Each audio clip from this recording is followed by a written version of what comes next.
오늘 우리에게 주시는 하나님의 말씀을 보겠습니다. 이번 주 저희가 마지막으로 이제 고린도전서 말씀이 마무리가 되어지게 되는데요. 오늘 말씀은 고린도전서 15장 50절에서 58절까지의 말씀입니다. 신약성경 고린도전서 15장 50절에서 58절까지의 말씀인데 저희는 먼저 51절부터 52절까지만 말씀을 먼저 읽도록 하겠습니다. 고린도전서 15장 말씀, 우리 함께 하나님 말씀을 받들어 읽겠습니다. 시작. 보라, 내가 너희에게 비밀을 말하노니 우리가 다 잠잘 것이 아니요 마지막 나팔에 순식간에 홀연히 다 변화하리니 나팔 소리가 나매 죽은 자들이 썩지 아니할 것으로 다시 살고 우리도 변화하리라. 아멘. 아멘. 오늘 말씀의 제목은요, 죽음의 변화입니다. 한번 같이 읽어볼까요? 죽음의 변화. 죽음의 변화. 성경이 말하는 성경이 우리에게 보여주는 저와 여러분 우리가 하나님을 믿는 신자라는 그 증거, 내가 신자라는 증거가 무엇일까요? 그것은 바로 변화입니다. 변화. 내가 그 예수님을 만남으로 믿음으로 우리에게 일어나는 그 증거, 그것이 바로 변화인데요. 신자는 이와 같이 변화를 경험하고 그것을 누리는 존재입니다. 이러한 변화가 단순히 우리가 예전에는 교회 안 다니다가 교회를 다니게 되는 그러한 차이의 변화 수준이 아닙니다. 내가 예전에는 이런 것들을 했는데 이제는 그런 것들을 안 한다, 무언가를 하냐 하지 않느냐의 차원의 그런 변화가, 그런 것보다도 더 본질적이고 더 존재론적인 변화의 차이입니다. 오늘 바울은 이러한 신자의 변화 중에서 특별히 죽음의 변화에 대해서 말합니다. 죽음의 변화. 죽음은 이 땅에서 호흡하고 살아가는 모든 생명체에게 있어서 예외가 없는 진리죠. 각자 그 때와 장소를 우리가 정확히는 알 수 없을 뿐이지만 분명한 것은 여기 계신 저와 여러분 우리 모두는요, 언젠간 살아 숨쉬는 이 호흡을 멈추게 되는 순간을 맞이하시게 될 겁니다. 돈이 많건 적건, 지위가 높건 낮건, 인간은 이러한 죽음이라는 것에 대한 본능적인 두려움이 그래서 있습니다. 그것을 마주하고 싶기보다는 피하고 싶습니다. 어떤 사람들은 호기롭게 이러한 죽음에 대해서 나는 죽음과 맞서 싸워보겠어요 하는 사람분들도 계시겠죠. 우리가 믿는 성경은 이러한 죽음에 대해서 회피나 혹은 싸움이 아니라 변화라는 개념을 말합니다. 단순히 이것은 몸의 변화뿐만이 아니라 우리의 마음과 우리의 영혼도 포함해서 말이죠. 그렇다면 성경이 말하는 죽음의 변화는 과연 무엇인지 말씀을 통해서 함께 보겠습니다. 첫 번째로 몸의 변화입니다. 성경은 신자가 경험할 죽음의 변화에 대해서 먼저 몸의 변화를 말합니다. 사람이 죽음의 몸으로서 끝난다는 것이 아니라 새로운 몸, 부활의 몸으로 변하게 된다는 것이죠. 오늘 말씀 50절 말씀 같이 한번 읽어봅시다. 형제들아, 내가 이것을 말하노니 혈과 육은 하나님 나라를 유업으로 받을 수 없고 또한 썩은 것은 썩지 아니한 것을 유업으로 받지 못하느니라. 성경이 말하는 이러한 몸의 변화는요, 죽은 자, 이미 죽은 자뿐만이 아니라 지금 살아있는 모든 자에게 해당되는 말씀입니다. 피와 살은, 이 혈과 육이라는 것은 죽은 자에게는 해당되는 것이 아니기 때문이죠. 이것은 살아있는 자에게 있는 것입니다. 피와 살이라는 것은 말이죠. 썩은 것은 무엇입니까? 그것은 살아있는 자에게 해당되는 말이 아닙니다. 이미 죽어서 썩어 부패한 몸을 말하는 것입니다. 이와 같이 피와 살이 있는 몸이든지 혹은 썩어서 부패한 몸이든지 모든 죽음의 몸은 변하게 된다라고 성경은 말하고 있습니다. 그러한 변화의 이유에 대해서 왜 변하느냐? 그것은 바로 이러한 죽음의 몸이 장차 주어질 하나님의 나라, 그 나라를 유산으로 우리가 받을 수가 없기 때문입니다. 이 죽음의 몸은 그 하나님의 나라와는 아무런 상관이 없는 몸이기 때문이죠.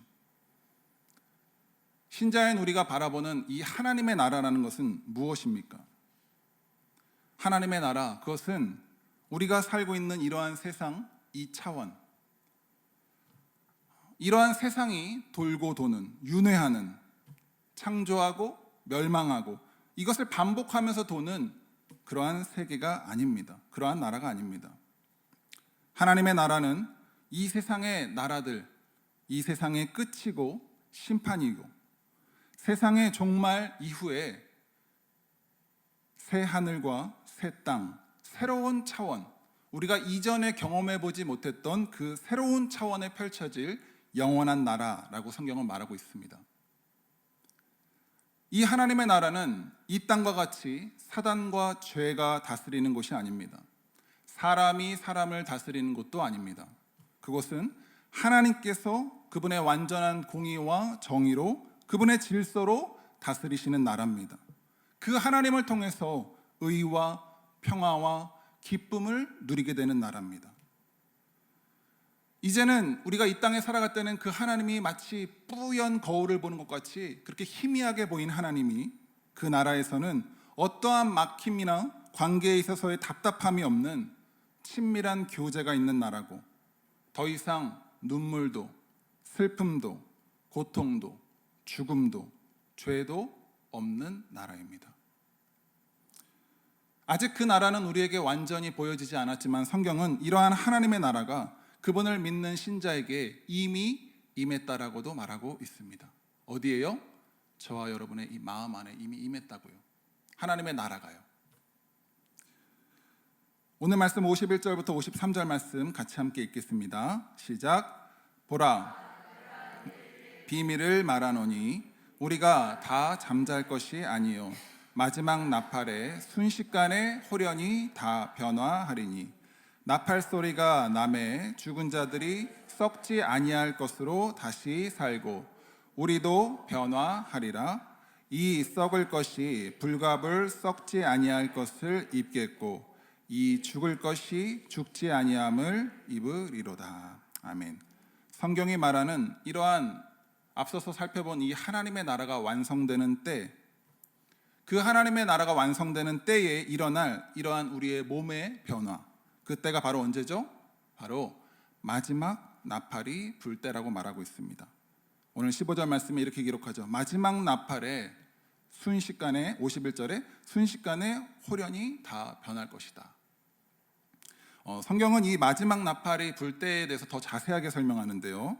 데살로니가전서 4장 16절에는 이렇게 말하고 있습니다. 같이 한번 읽어봅시다. 주께서 호령과 천사장의 소리와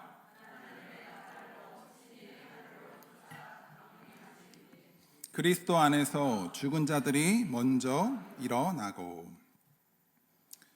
마지막 나팔이 부는 그때는 정확히 말하자면 바로 예수 그리스도께서 이 땅에 다시 오실 때를 말합니다.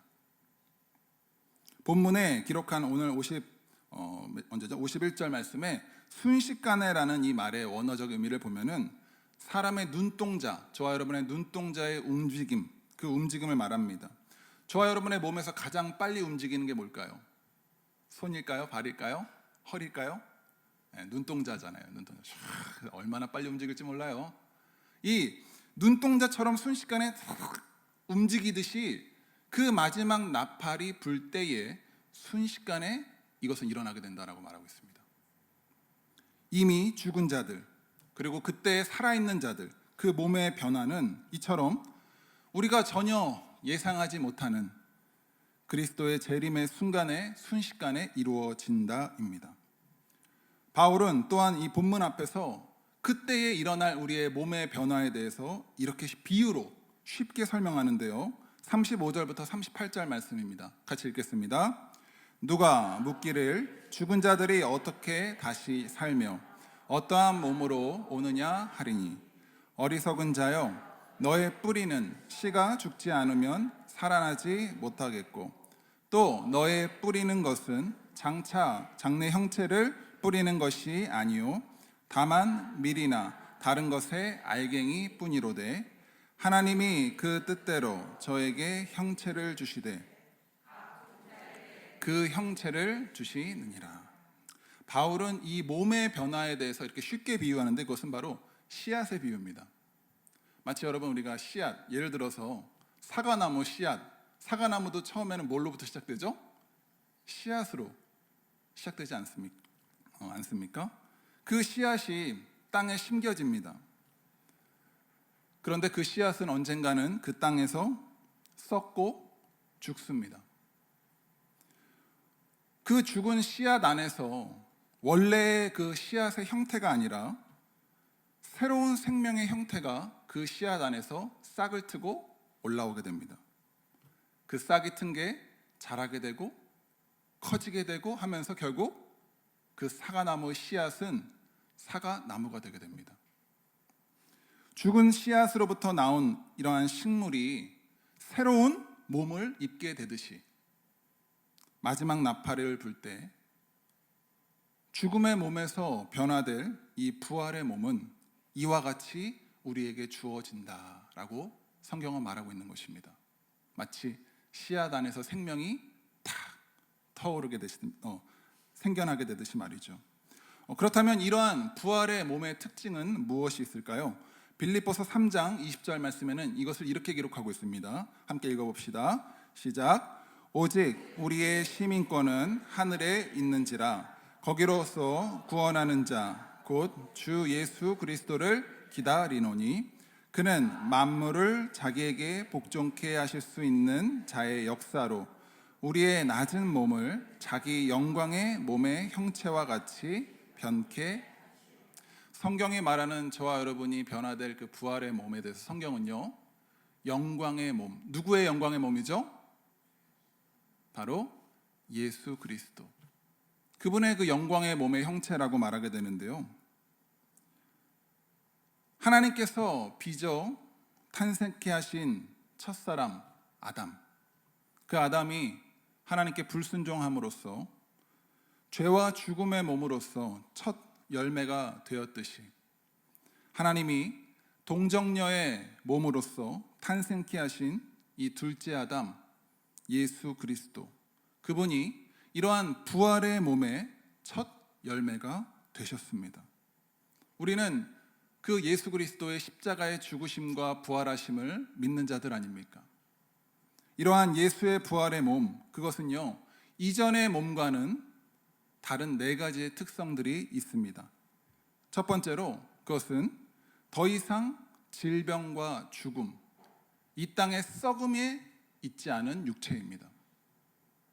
두 번째로 그 육체는 더 이상 죄로 인해서 당하는 수치, 두려움과 부끄러움이 없는 육체를 말합니다.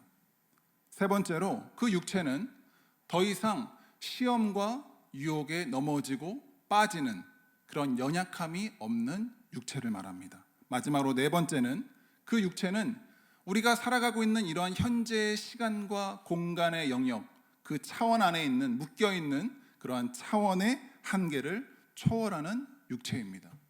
그래서 부활하신 예수님께서 제자들이 모인 그 공간에 어떻게 들어오셨습니까? 똑똑똑똑 문을 열고 들어오셨나요? 성경을 보면 그렇게 기록하고 있지 않죠. 어떻게 들어오셨죠? 갑자기 짠! 그 공간의 중앙에 갑자기 땅! 나타나시지 않습니까? 이러한 몸의 변화들, 죽음의 변화, 이것은 사실은 구약시대에는 비밀이었습니다. 감추어진 진리였습니다. 하지만 오늘 말씀대로 성경의 그 약속대로 이 땅에 오신 예수 그리스도를 통해서 이러한 비밀이 그 예수의 죽으심과 부활하심을 통해서 완전히 드러나게 된 것입니다. 우리가 살펴보았듯이 이러한 몸의 변화, 이것은 예수 그리스도를 통해서 신자가 우리가 얻게 될 영광의 몸입니다. 우리가 이 땅을 살면서 물론 앞으로 변화할 그 몸, 그 변화 있기 전에 이 몸, 지금 우리가 갖고 있는 이 몸, 살과 피로 이루어진 몸, 죄와 연약함으로 쓰러지는 이 몸, 유혹과 시험에 넘어지는 이 몸을 가지고 우리는 살아가지만 이 몸을 우리는 그럼에도 최선을 다해서 가꾸고 잘 관리하고 사용해야 되겠죠. 그런데 신자가 지금 우리가 누리고 있는 이 몸을 가지고, 이 몸의 연약함을 가지고 거울 보면서 나 왜 이렇게 살이 쪘지? 이거 살 어떻게 할 거야? 이러면서 막 이 연약한 육체 어떻게 할 거야? 내가 코가 좀만 더 높았으면 나 정말 완벽했을 텐데, 더 예뻤을 텐데. 지금도 충분히 아름다우신데 앞으로 더 예뻐지시려고, 우리 성도님들 중에서도 그렇게 우리의 몸의 어떤 외모적인 부분들이나 기능적인 부분들을 가지고서 우리가 그것들로 인해서 너무 스트레스 받고 고통 가운데 살아간다는 것이, 그것에 너무나 많은 에너지들과 시간을 사용하면서 그것들을 대한다는 것이 성경적으로 볼 때는 그렇게 지혜로운 모습은 아닐 것입니다. 오해는 하지 마십시오. 가꾸지 말라가 아닙니다. 가꾸는 것이지만, 관리하는 것이지만, 그것 때문에 막 괴롭고 스트레스 받고 어떻게 그렇게 괴로워하는 것은 지혜롭지 못하다는 것입니다. 왜 그렇죠? 이것은 마치 이전과 다름없이 우리가 이전과 비교할 수 없는 월등히 좋은 새 차를 우리가 출고를 앞두고 있어요. 내가 그것을 샀어요. 나에게 주어진 새 차입니다. 그 출고만을 기다리고 있습니다. 그런데 지금 내가 몰고 있는 30년 된 차, 20년 된 차, 60년 된 차, 그 차를 가지고 스트레스를 받고 있는 것과 마찬가지입니다. 이제 새 차가 출고가 될 건데 지금 있는 차를 가지고서 내 차 이거 누가 긁었네, 스트레스 받아. 여러분 그러십니까? 여러분이 오랫동안 몰고 있는 중고차 누가 이렇게 막 찌그러졌으면은 미쳐버리겠어 막 이렇게 화를 내고 분노하십니까? 뭐 그럴 수도 있지, 뭐 주차하다 보면 나도 실수할 수 있는 걸, 뭐 그냥 때로는 대수롭지 않게 넘어가기도 하고, 그렇게 여기지 않으시나요?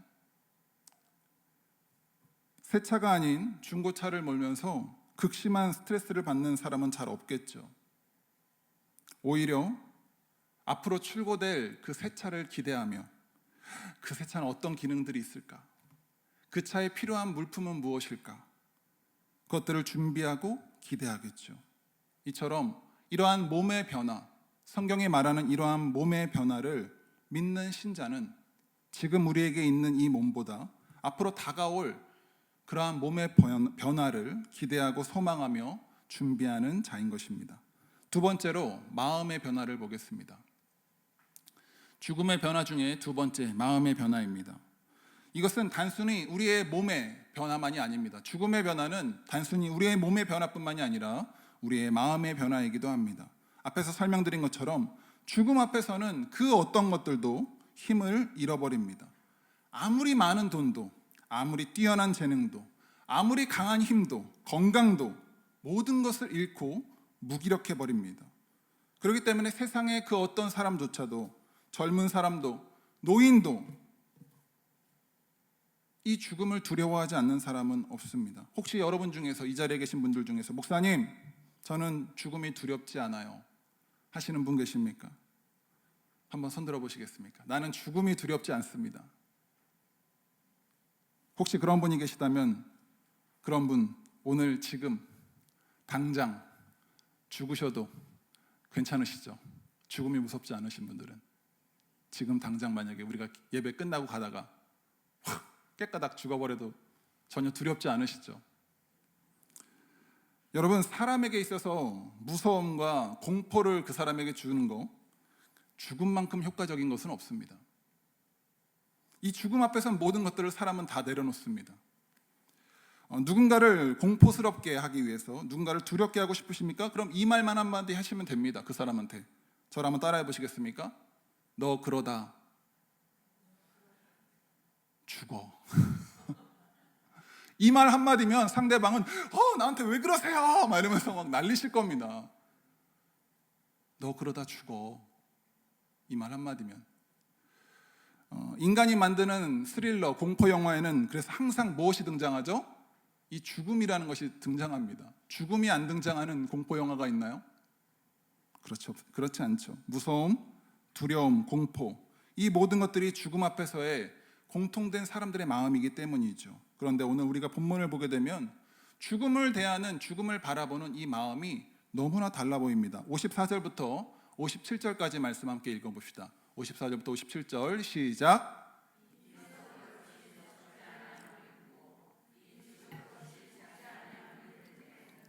사망이 이김에 삼킨 바 되리라고 기록된 말씀이 응하리라. 사망아 너의 이기는 것이 어디 있느냐? 사망아 너의 쏘는 것이 어디 있느냐? 사망에 쏘는 것은 죄요 죄의 권능은 율법이라. 우리 주 예수 그리스도로 말미암아 우리에게 이김을 주시는 하나님께 감사하노니. 여러분, 이 고백을 여러분 잘 보시면서 어떠십니까?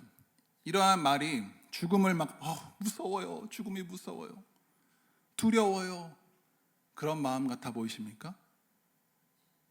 죽음을 피하고 싶어요, 어떻게든 마주하고 싶지 않아요, 그런 회피하는 마음으로 보이십니까? 오히려 이 죽음에 대해서 무서워하고 두려워하기는커녕 이러한 죽음을 비웃고 조롱하는 것 같아 보이지 않으십니까? 맞습니다. 그 마음이 맞습니다. 바울은 오늘 이 54절 55절은 구약성경 이사야서 말씀과 이 호세아서 말씀을 인용한 것입니다. 그 말씀을 통해서 모든 것을 이기는 이러한 죽음을 조롱하는 것입니다. 비웃는 것입니다. 이 죽음이 무언가에 의해서 삼킨 바 되었다라고 소리치는 것입니다. 55절에서 56절에서는 이러한 죽음에 대해서 바울은 마치 이 꿀벌, 여러분 꿀벌이 침이 있잖아요, 그렇죠? 근데 이 침이 어떤 침이죠? 여러 번 쏠 수 있는 침인가요? 아닙니다. 꿀벌은 단 한 번밖에 그 침을 사용할 수가 없다라고 합니다. 그 침을 쏘면은 이제 침이 없는 거예요. 마치 그런 꿀벌을 대하듯이, 하나뿐밖에 없는 이 독침을 잃어버린 꿀벌을 대하듯이 죽음아 한번 쏴봐, 사망아 어디 한번 나한테 덤벼봐, 그렇게 죽음을 비웃고 조롱하는 이 모습, 그가 이렇게 말할 수 있는 이유, 그 근거, 그의 변화된 마음의 그 확신은 무엇 때문이라고 말합니까? 그것은 바로 바울이 다메섹으로 가는 도중에 길거리에서 그가 만난 분, 바로 예수 그리스도, 자신의 삶에 찾아오셔서 스스로를 나타내시고 보여주신 부활하신 그 예수 그리스도, 그 예수로 말미암음 때문인 것입니다. 사랑하는 성도 여러분, 기독교에서 말하는 이러한 저와 여러분의 구원, 그것은 우리의 열심과 우리의 어떠한 노력으로 우리에게 주어지는 것이 아닙니다. 신자는 자신의 열심을 통해서가 아니라, 자신의 능력을 통해서가 아니라 이 예수 그리스도를 만나게 되므로, 그분을 알아가게 되므로 이러한 변화를 경험하게 되는 것입니다. 어떤 한 청년의 고백을 제가 보았습니다. 이 청년은 전에 신천지 이단이죠. 그 신천지에 있다가 지금은 그곳을 나온 청년의 고백이었습니다. 그 청년이 이렇게 고백하더라고요. 자신이 신천지에서 있었을 때 그 신천지에서의 구원은 쟁취하는 구원이었다라고요. 쟁취하는 구원, 무언가를 얻어내는 구원이었다라고 말합니다. 그래서 그곳에 있을 때는 전도도 많이 해야 되고,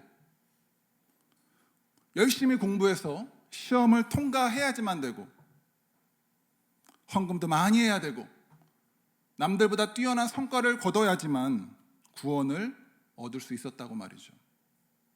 어떤 조건을 걸어서, 어떤 커트라인을 걸어서 너가 이 커트라인, 이 조건을 만족시키지 못하면 너는 탈락이야, 이렇게 그것을 통과하지 못하면 마치 믿음이 없는 것처럼, 구원받지 못할 사람인 것처럼 그렇게 치부해버렸다고 합니다.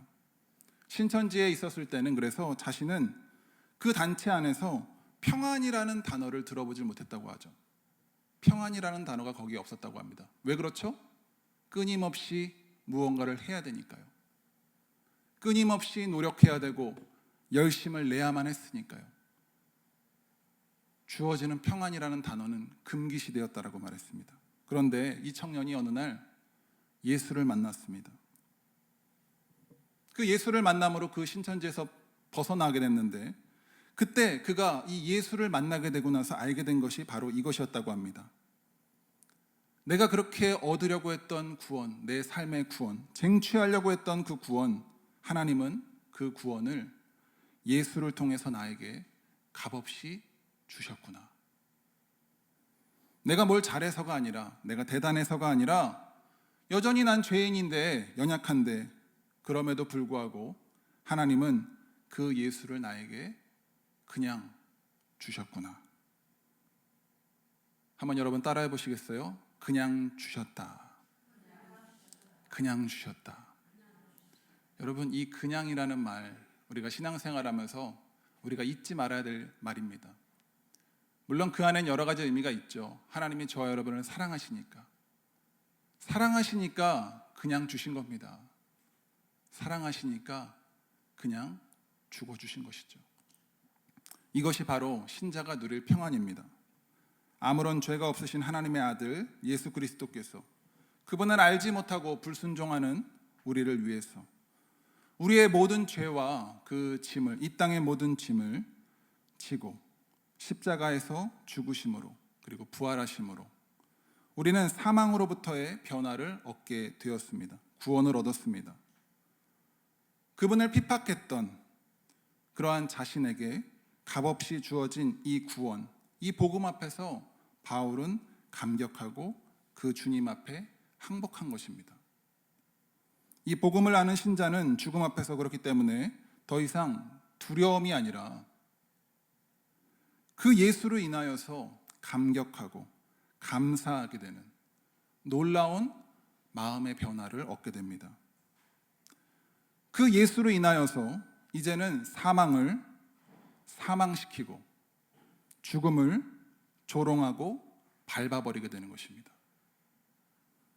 이것이 신자가 경험하게 되는 죽음의 변화, 마음의 변화입니다. 사랑하는 성도 여러분, 예수님 때문에 저와 여러분은 어떤 변화를 겪으셨나요? 여러분의 삶에는 어떠한 변화가 있었나요? 여러분은 죽음을 밟으셨습니까? 아니면 죽음에 밟히셨습니까? 지금 나의 모습은 어떻습니까? 죽음을 밟고 있는 자의 모습입니까? 죽음에 밟힘을 당하고 있는 나의 모습입니까? 바울이 만난 이 예수와 저와 여러분 우리가 만난 예수가 무슨 차이가 있는 것입니까? 다른 예수입니까? 그렇지 않습니다. 오늘 본문 말씀 58절에는 바울이 이렇게 마지막으로 권면합니다. 함께 읽습니다. 58절 시작. 그러므로 내 사랑하는 형제들아, 견고하며 흔들리지 말며 항상 주의 일에 더욱 힘쓰는 자들이 되라. 이는 너희 수고가 주 안에서 헛되지 않은 줄을 알미니라. 아멘.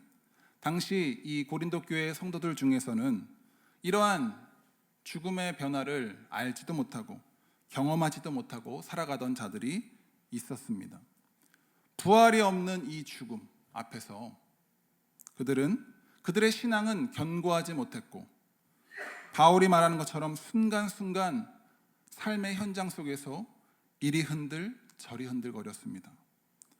그들 중에는 이렇게 주장하는 자들이 있었죠. 어차피 죽으면 모든 게 다 끝나는데 뭐하러 희생하고 내가 뭐하러 헌신해?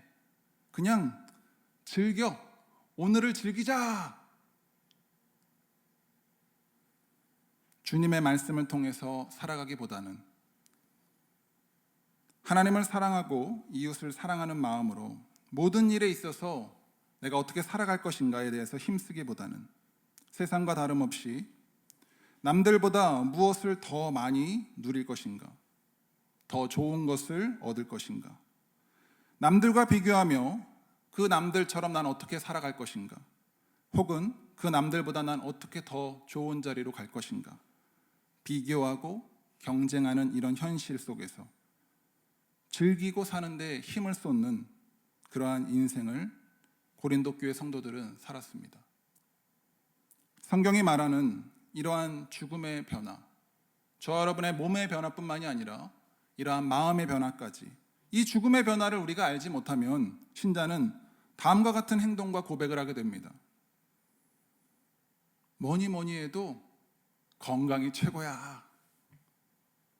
뭐니 뭐니 해도 돈이 최고야. 뭐니 뭐니 해도 가족이 최고지. 뭐니 뭐니 해도 성공하는 게 제일이야. 하지만 여러분, 우리가 그렇게 최고라고 여기는 모든 것들에 대해서 성경은 뭐라고 말하죠? 썩어질 것들이라고 말합니다. 썩어질 것들. 이러한 죽음의 변화를 우리가 알게 된다면, 믿게 된다면, 우리는, 신자는 이 세상에서 우리가 누리고 즐길 수 있는 그 모든 것들 중에서 가장 좋고 가장 최고의 것을 비로소 알게 됩니다. 그것이 무엇일까요? 이 세상에서 가장 좋은 것, 가장 최고의 것, 그게 뭘까요? 바로 뭐예요, 여러분? 건강이요? 따라해 보시겠습니까? 예수 그리스도. 예수 그리스도. 저 여러분, 우리가 얻고 누릴 수 있는 것 중에서 가장 최고의 것은, 하나님이 우리에게 허락하신 최고의 것은 바로 이 예수 그리스도입니다. 이것을 여러분 인정하시고 믿으신다면 우리 한번 옆 사람에게 이렇게 고백할까요? 뭐니 뭐니 해도 예수가 최고입니다.